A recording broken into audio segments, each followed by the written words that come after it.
Good morning. Good morning. Welcome to the Piedmont Unitarian Universalist Church.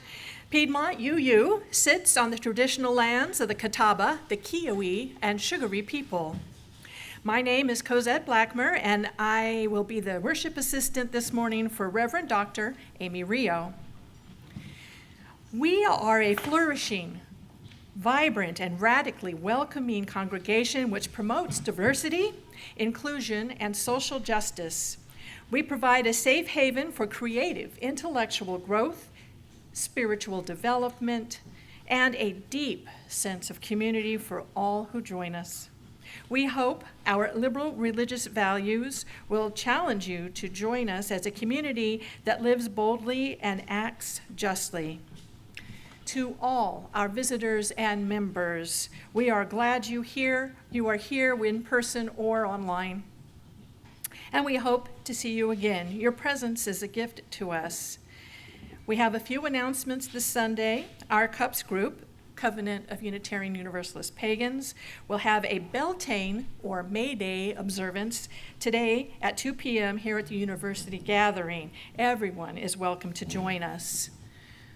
Our social action team has a special announcement for our shared plate partner this month, Gio. Hello, I'm Gio, and I'm not Alice today. Our shared plate today this month is with 7 Directions of Service. They are a Native American group that's addressing climate justice. They're here in North Carolina. We have protested with them for climate justice. And if you watching the video, if you'll take note of the little river launching, that's where one of the places that we protested. There is a archaeological site in Rockingham County that the pipeline is scheduled to go through, and that's one of the protests that we were doing. So in addition to that, and they'll talk about that, they'll also be talking about giving rights to nature. So with no further ado,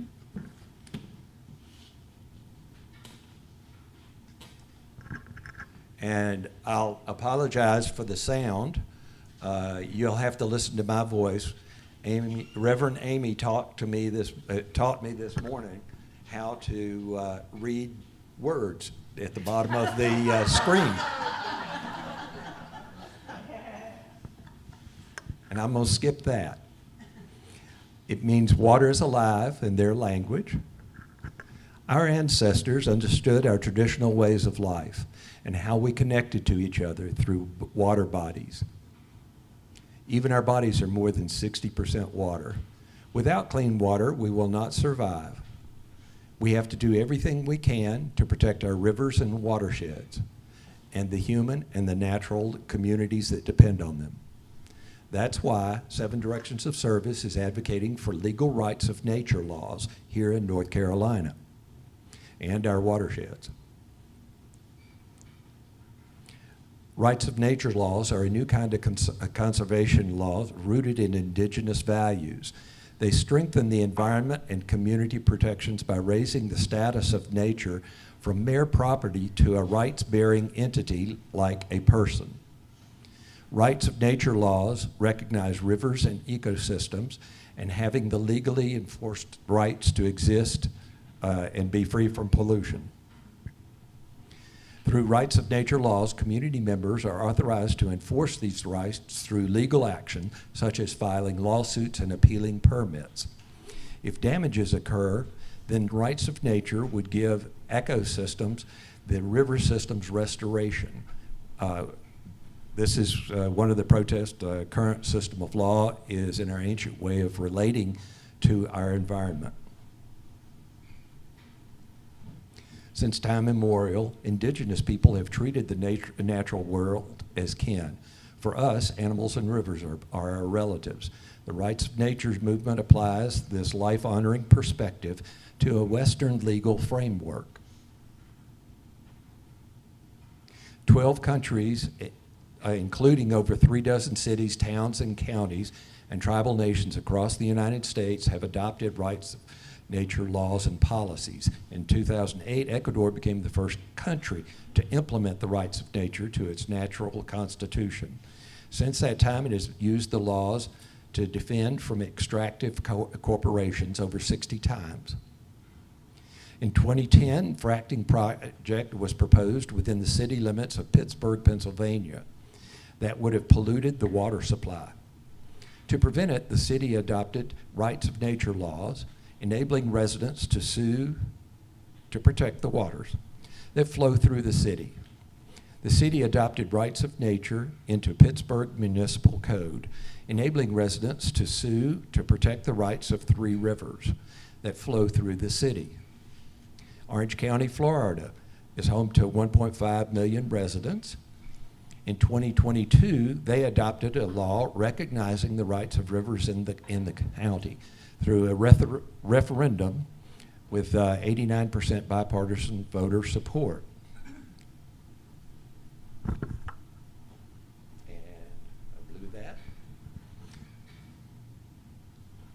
Faith groups, indigenous mentors, and elected officials to advance the legal rights of nature at the municipal and state levels, starting with the Haw River watershed.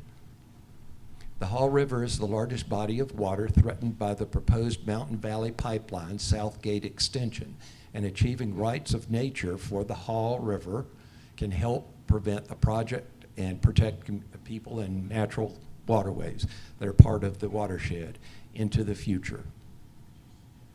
There are many ways to get involved. You can visit us at .com, where you can sign petitions, sign to get more information about advancing the rights of nature in North Carolina. And we'll provide to these connections references for you. Thank you.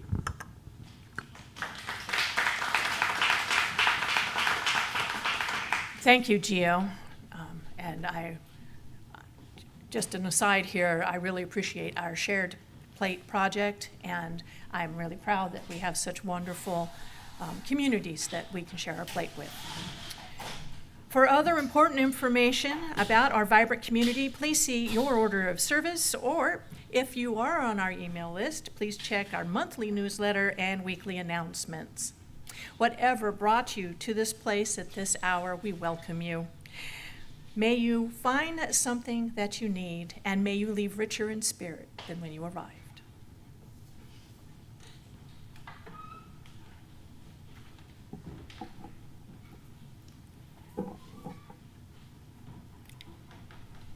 Hear now these words from Reverend Michelle Collins.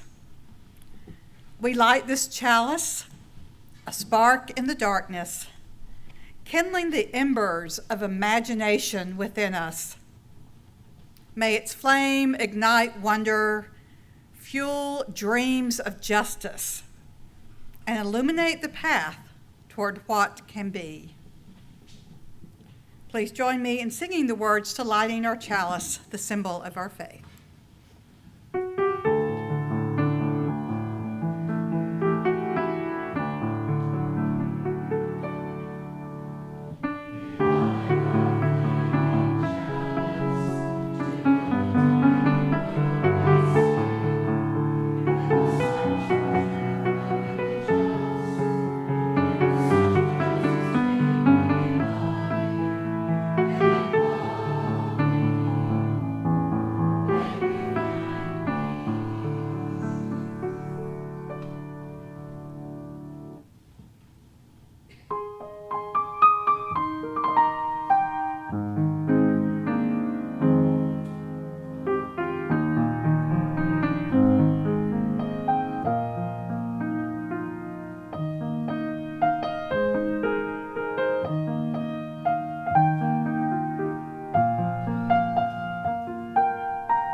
I invite you to please rise and body your spirit for our call to worship, which is found in your bulletin. Please join me now as we say these words together. We come together this morning from various places and states in our lives. We come with hope, grief, uncertainty, pain, and fears. And we come together with the promise of possibility. Let our imagination guide us and encourage us along the path of healing. Let us be open to all we have yet to see. May it be so. Amen. Our opening hymn is found in our gray hymnal, number 311, Let It Be a Dance.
Please be seated.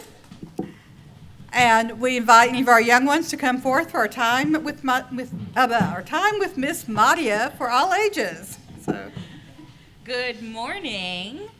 I feel like it's been a very long time since I've seen you because I was sick last week. Am I on? Can people hear me? We have more coming. Good. Join me. So this month we have a new theme. Does anyone know what the theme is this month? You know? Has anyone told you yet? Well, then I'll be the first one to let you know. The theme this month is imagination. I am very excited about exploring this theme with you because I love using my imagination. What is imagination? Can someone tell me what imagination is? What's imagination? Do you need some help? So imagination is something you make that's not true. Very good. High five. Yes, something you make up that isn't real or isn't true. Can it become true? Yeah, sometimes. Sometimes we think up things in our brains, we're imagining the thing, and then we go and create it. That is true. Sometimes we can make things. And sometimes our imagination creates things that we can never make true, right? Like a rainbow unicorn, or a purple cat with fairy wings, right? Those things we can't make true, but some other things we can make true. And I particularly like using my imagination to think of ways of entertaining myself. Raise your hand if you've ever been on a really long car trip. Really long car trip. Let me see some of those adult hands. I know some of you have been on really long car trips too. Really long car trips, and you get so bored and tired, and you've read the book that you brought to read, and you colored all the coloring pages you brought to entertain you, and you've played with your Legos, and you've played with your this, and you've played with your that, and you're just bored at that point. And you're still stuck in the car. It's not like there's anything else you can do, so we have to use our imagination to entertain ourselves, right? Do you have any games you play in the car that use your imagination? What do you play in the car? I mostly just watch my iPad and play geometry. All right, Geometry Dash, which isn't imaginary because we can actually, geometry we can see, Geometry Dash, it involves shapes, right? Geometry we can see. My favorite thing to do in the car is to find games to play with the other people in the car, so then we're all entertaining each other because we're all stuck in the car together. And I particularly love playing I Spy. Raise your hand if you've played I Spy before. Very nice, yes, I love seeing so many hands up playing I Spy. So we're gonna play some I Spy today, okay? So, I spy with my little eye something purple. Something purple. What do you think it is? Her shirt. No, it's not her shirt. What do you think it is? My purse. No, my purse is purple, but it's not the thing I was thinking of. Look all the way around, not just behind me, but also behind you, because think about it, I'm facing this way, right? Do you see anything purple? No. Do you see anything purple? Yes, Harley, that's right. Reverend Amy stole. That's the purple thing. All right, we'll do two more. I spy with my little eye something white. Something white. What do you think it is?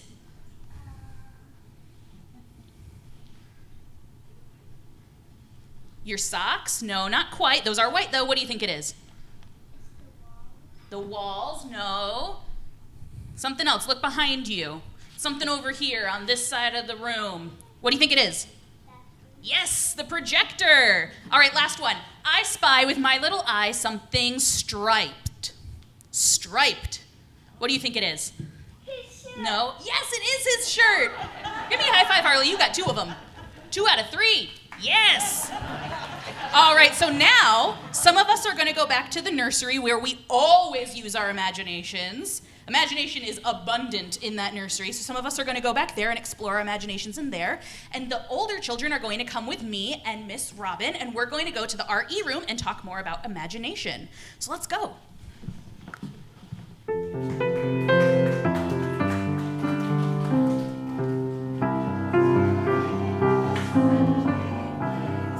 Love give light to every face.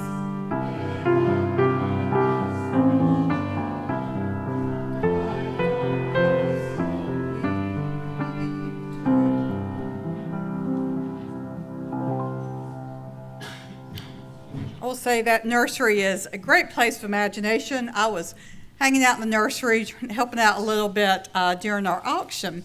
And apparently we had like a big kind of sick ward. It was a hospital. All the babies in there were sick. They were taking care of them. It was a lot of imagination. So I just love and how our little ones can help broaden our imaginations as well. It's wonderful. So at this point in time, we are moving towards our time for ritual and sacred sharing, time where we share joys and sorrows and concerns and milestones. So this morning we light candles. First we light a candle for Cindy M., who attends our Salisbury gathering with the recent passing of her father. For Ron F., and his wife Karen, who attend the Salisbury gathering. He is in critical stages with cancer. For Susan B., who I know many of us know here, she's been a very important part of our university gathering for a number of years with her ongoing health concerns. We have a number of people who are joining the church at both services, early and here at this one. And we are light a candle for all the new members joining us today. We light a candle for ongoing recovery efforts for all who've been impacted by Hurricane Helene and the fires in California. For the immediate relief of the people of Gaza. For all areas of violence around the world, especially Haiti, the Sudan, the Middle East, and the ongoing war in Ukraine. And for our country, that we might continue to work towards creating a society which is filled with love, empathy, civil rights, and justice for all people. Now, at this time, you are invited to come forward as you feel called to do so. You may come forward along our far wall. We have our prayer stand where you may fill out a prayer card to place on that. You may light your own candle, or you may simply place a stone in our shared water together.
This time we light a few more candles for things we hold in our hearts which remain unspoken, and also for those who are joining us virtually to honor what is in their hearts as well.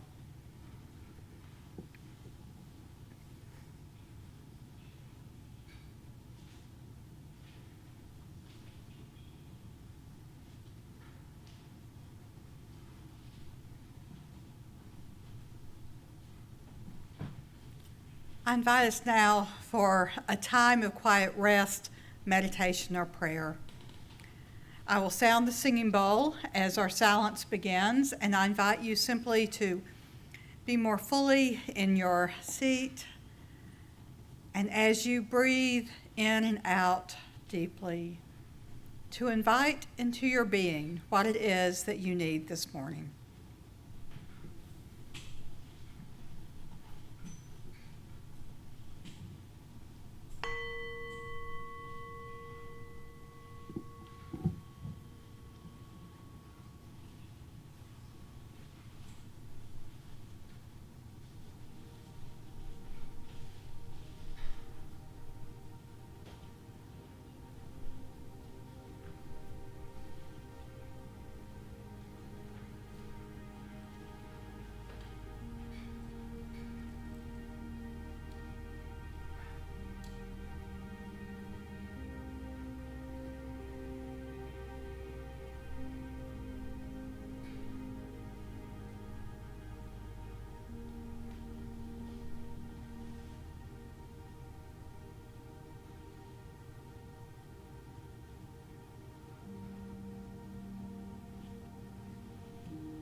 Our wisdom reading this morning is To Imagination by Emily Brontë. When weary with the long day's care and earthly change from pain to pain, and lost and ready to despair, thy kind voice calls me back again.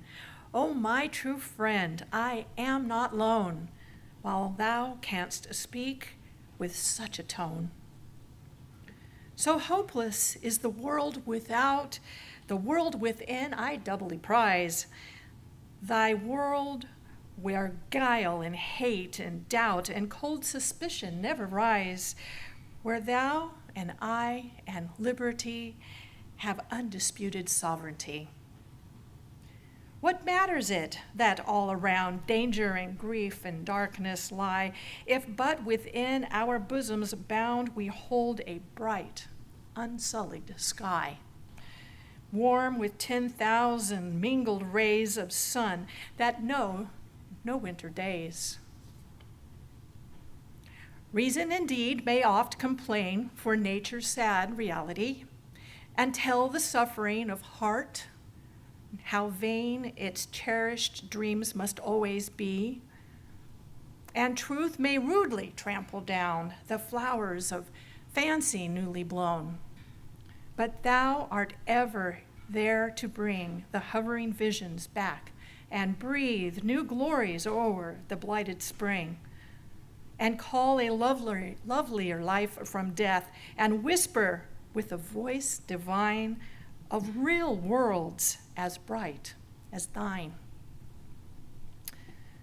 I trust not to thy phantom bliss, yet still in evening's quiet hour, with never failing thankfulness, I welcome thee, benignant power. So sure solacer of human care, and brighter hope where hope despairs.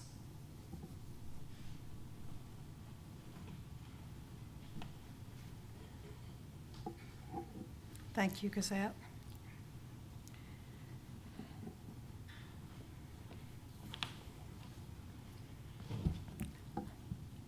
Life is really hard sometimes, isn't it? Yes. Yes. Yeah, we know that. And some of the challenging things that we encounter in life can take a lifetime of healing.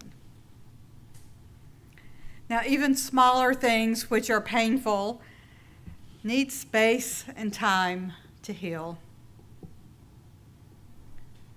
Now, as I've mentioned other various times as this topic of healing has come up, if we try to gloss over or cover up or ignore the things which need healing in our lives, in the long run, it only causes more damage and pain. It's like a physical wound on our body. We have to look at the damage head on. We have to clean out whatever poison might be there in the wound, and then we need to care for it gently and routinely until it heals. Now, that place might have a scar on it. It's never going to be like brand new, or even if it looks like it's pretty much brand new, it might do something like ache when it rains, right? It's simply a reminder that helps us remember what it truly means to work on healing in our lives. Healing is always a lifelong journey. Now, our theme for this month, as you already heard with our children, is imagination. So for today, we are going to explore how imagination can help us along this journey of healing. Now, imagination is just one tool. There are lots of tools which can help us along this path. But today we're going to explore this one tool which will help us along our path of healing. Hannah Mitchell wrote these words: The imagination plants the inconceivable in our minds and makes our hearts long for it to be true. The imagination plants the inconceivable in our minds and makes our hearts long for it to be true. When we are in pain, when we are in need of healing, getting to a better place can seem impossible or overwhelming. It's so hard to envision when or how the pain will lessen or begin to be a thing of the past. Now, this can be especially true for religious trauma and pain. One of the wonderful things about a Unitarian Universalist church, with its openness and welcome, is that so many people who have dealt with religious trauma or working with religious deconstruction from very oppressive and very judgmental and harsh religious backgrounds can come here and find a community that can help them along the path of healing from that religious trauma. Just in the last couple of years, I think of so many who have entered these doors and have shared with me about what it was like for them, the courage it took for them just to even open these doors to come in here after a foundation, a childhood of ultra-conservative churches and the trauma that was born from that. I've heard people say these words, "I never imagined there was a church like this." A church, we are the church that people imagine. Radical inclusivity and welcome at its foundation, a church guided by our values to work actively for justice in this world, a church that recognizes and affirms the value of each and every person here and the divine light we all carry within us.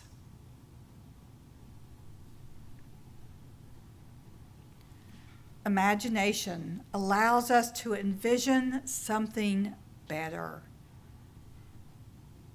And that is the moment that healing can truly begin. Just the awareness, even if we don't know what it is, the awareness that something better is out there. Now, you might say, well, I don't really have a good imagination, okay? That by no means this sermon is not for you, okay? Instead of hearing the word imagination, perhaps think of being creative or thinking outside the box, right? Or being expressive. If you've never been able to conjure up a good daydream, no matter what boring class you may have been in, or boring meeting, right? Being expressive or creative, finding ways to be embodied, to connect with our bodies and our spirits, those are avenues which are available to each and every person. There are a multitude of ways that we can connect with embodiment and expressive arts. We might listen to or play music, which encourages our imaginations. We might have a conversation with an imaginary friend, and we don't have to be a little one to do that, okay? We can do that as adults as well.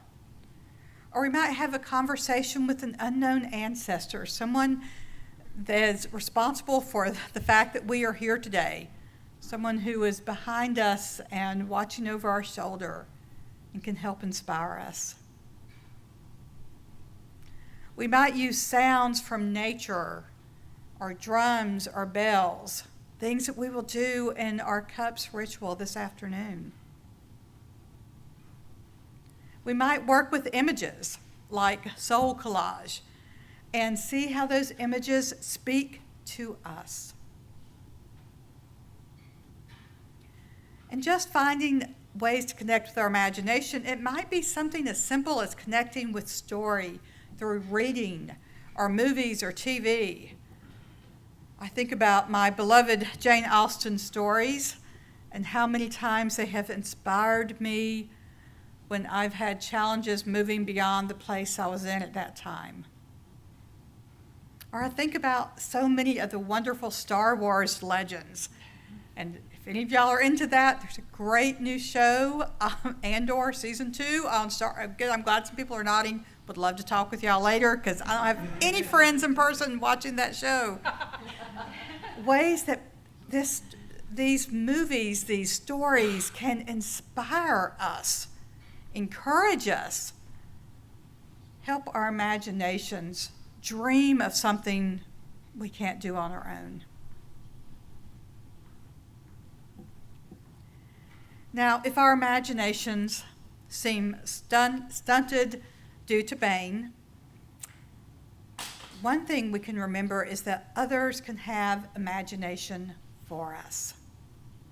Others can dream for us and open up new worlds of possibilities and healing. Others can do that for us. I have a favorite verse in the New Testament which states, the times that we can't pray, the times that we can't imagine something different than what is in the here and now, the Spirit, the divine light, intercedes and offers up prayers for us. The divine light which fills all the people who surround us, that can intercede and offer up light, illumination, imagination for us. Now, a number of years ago, I had an amazing therapist during the years of the disintegration of my marriage, and which ended up leading to a divorce. And I was hurting, very painful times. I've always had a very active imagination,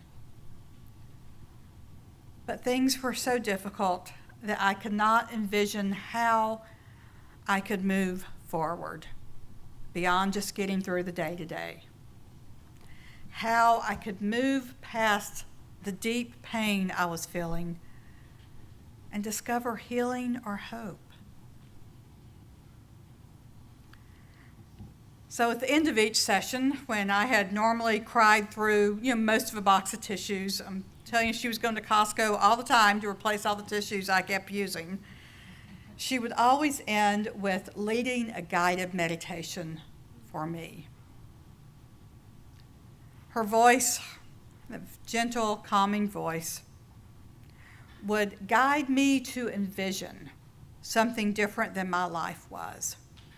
I simply had to sit there, close my eyes, and listen to her as she created this imaginary picture for me. A way that I could place the challenges of my life into a container that I could manage.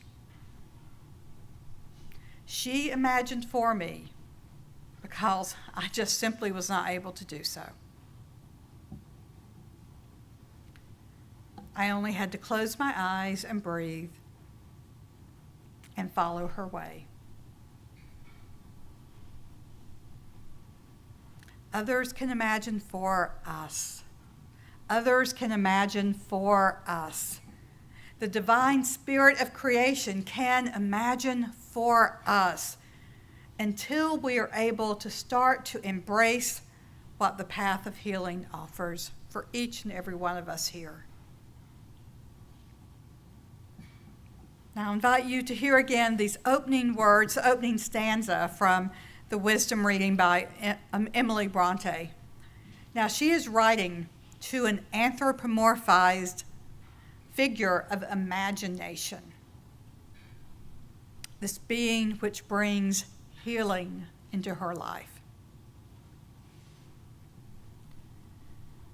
When weary with the long day's care, and earthly change from pain to pain, and lost and ready to despair, your kind voice calls me back again. Oh, my true friend, I am not alone. while thou canst speak with such a tone. We are not alone when our friend imagination can dream for us and can help us begin the work of healing. Today, we give thanks for the gift of imagination. Let us give thanks for its unique healing powers, and let us share that gift with others. May it be so, blessed be. Amen.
Now let there be an offering to sustain and strengthen this place, which is sacred to so many of us, a community of memory and of hope, for now we are the keepers of the dream. This month, we are sharing our offering plate with the 7 Directions of Service. 7 Directions of Service, or 7DS, is an Indigenous-led collective rooted in environmental justice and community organizing, operating on the ancestral homelands of the Occaneechi Sapani in rural North Carolina. The mission of 7DS is to protect sacred spaces, advocate for the legal recognition of rights of nature, and establish a land, language, and culture center grounding in the tradition of Yesa teaching. Seven Directions of Service is committed to serving as a powerful voice for the lands, waters, and the interconnected, more than human world. In a moment, our host will pass around the offering baskets. We ask that you pass the baskets down the rows as you receive it. You may place your gift in the baskets as they make their way around the room. And of course, you are always welcome to give online at puuc.org or by texting PUUC at the number 73256. Today's offering will now gratefully be received.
We give thanks for your generous gifts this morning, gifts which enable us to fire our imaginations for the work of justice and love in this world.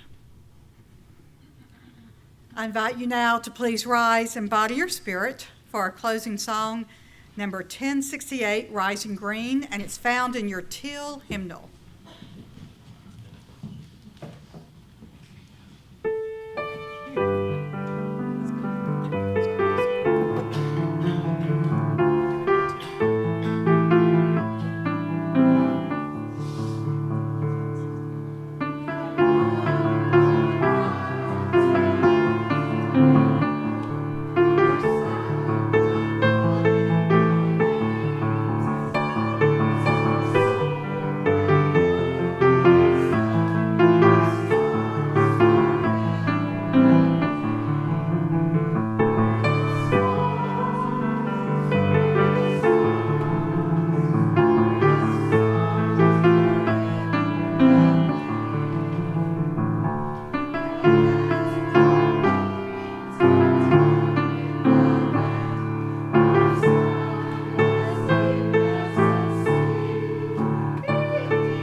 invite everyone to please be seated, and the people who are joining the church to come forward, and also members of our membership team to come forward.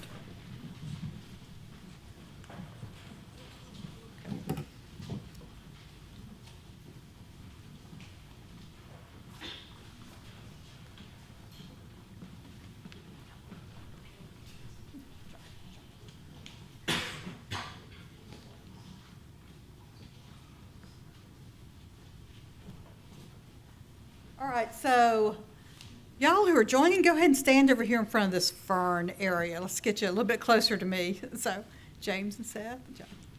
Thank you. I like that. So we are thrilled to be receiving new members in our church family today. We received 4 at our early service in Salisbury, and we have 4 here today too, here at University. We also have a variety of children, different ages, who are represented by the new families and people who are joining today. So the individuals you see here before us have gone through our Pathways to Membership classes. They have learned about UU history and theology. They have explored the basic tenets of what the spiritual journey is and how that applies to their own individual lives. We've also had individual conversations about what it means to join this church family. And so they are here today committing to support our church community with their time, talents, and treasures. So I'd like to introduce, first we have James here. James, James was born in Salisbury and actually grew up across from a Catholic church where he was very involved as a child. So now he's lived in Charlotte since 1989 and also lived in Chicago for a little while. Now, an interesting fact about James is he took ballet when he was a little boy, and he thinks he still remembers the 5 basic positions of the feet. So y'all can test him on that later if you want to. Now, James believes that kindness is the core principle of his spirituality. Over on the other end, we're going to get to Stephanie and John here in the middle last. But Seth, and many of y'all know Seth because he is partner to Alex and the father of our beloved baby Oliver, who we've had around for a past year. Seth grew up in Durham, and he's been happy to be in Charlotte in recent years and to officially join us today. So Stephanie is a software developer married to John, and y'all have probably seen Stephanie because she joined our church choir, and we've been benefiting from that. Now, Stephanie loves to read fiction, mostly horror, so any of you horror fiction people out there, you know who to talk to. She is also setting up a ceramic studio in her home, so I know we have some other people have some interest in that too. John, Stephanie's husband, John spent a decade being an engineer in manufacturing before going back to school, and just a few months ago he finished his master's at UNCC, and he's now working as a data scientist. John grew up deep in the woods of South Carolina with very Christian parents, and so his spiritual journey has taken a variety of turns and gone down to a different spiritual path, and we're so glad he has found us. John has a deep love of nature and a belief in the strength of community. Now, please look in your bulletins because we have words of commitment that our new members will share, but also our congregation. We have words of commitment to our new members to share too. Today, we welcome into our community these new members who have chosen to make a commitment to this congregation by signing our membership book, which they will do in a few moments. And they commit to support our church through time, talents, and treasures. New members, we are so glad to have you here with us and that you have chosen this community of fellow seekers to travel with you on your life's journeys. Will you accept our gifts of fellowship, discovery, and service? Will you offer us your unique presence and gifts? Will you add your name to the long history of Unitarian Universalist people who spread hope with our living faith? Will you engage with us as we seek to create a community and a world dedicated to love and justice. We will. Now, congregation, will you welcome these new members with the warmth and comfort of your fellowship? Will you seek to add your strengths and talents to the new gifts that they bring to us? Will you share our triumphs and our struggles as our community grows and changes? We will.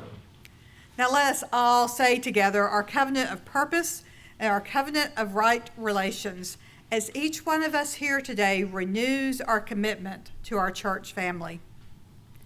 We encourage and support individual freedom of religious beliefs for all.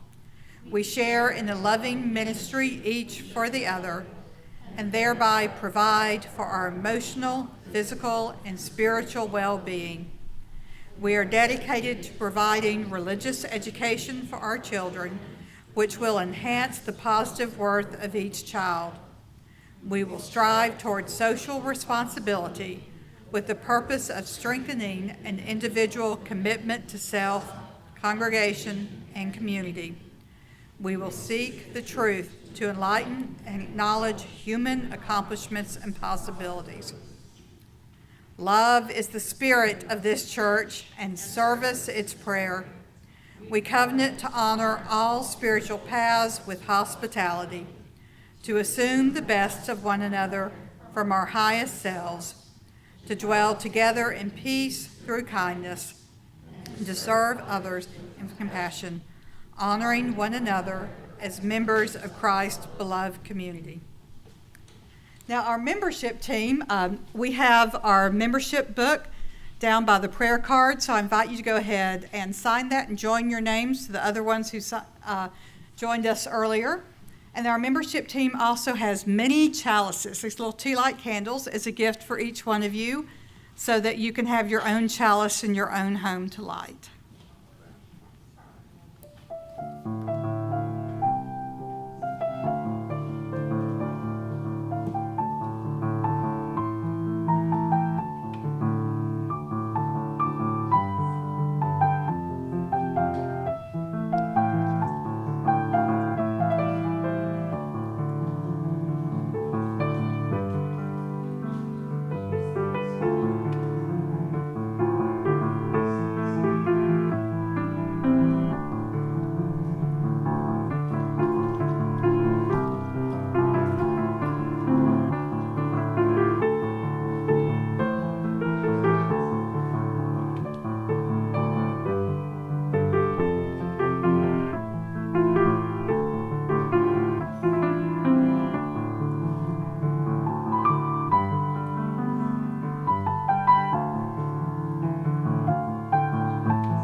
Invite all of us to please rise and body your spirit.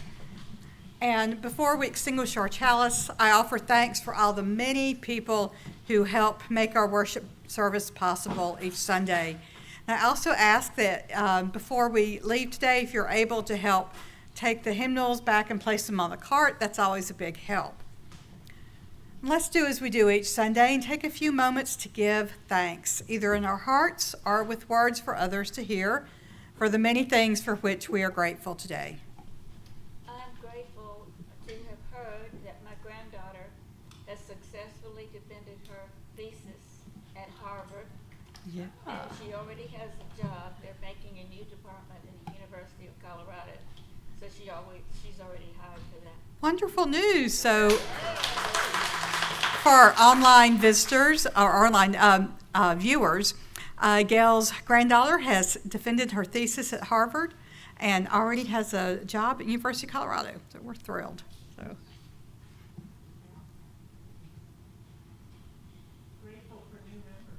Grateful for new members. Absolutely. Grateful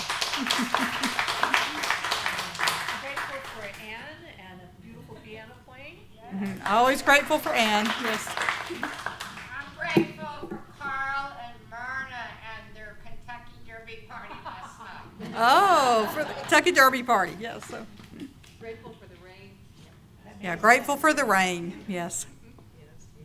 Grateful for the foliage that's filling out. Yeah, for the beauty we're seeing here behind us, so, or in front of us, behind me, but yeah. I'm glad we didn't have a tornado last night. Oh, grateful, no tornado, okay, I'm grateful too, so. Well, we are grateful for all these things and so much more which we carry in our hearts this morning. Let's go forth, open to all the imaginative possibilities before us, opportunities for healing and for joy. Amen. We now extinguish our chalice, but we carry its light, its warmth, and its meaning with us until we meet again. May we go in peace, believe in peace, create peace wherever we wander. May it be so. Now for our closing song, we form a circle. You may hold hands if you would like to do so, or you may simply place your hands on your heart.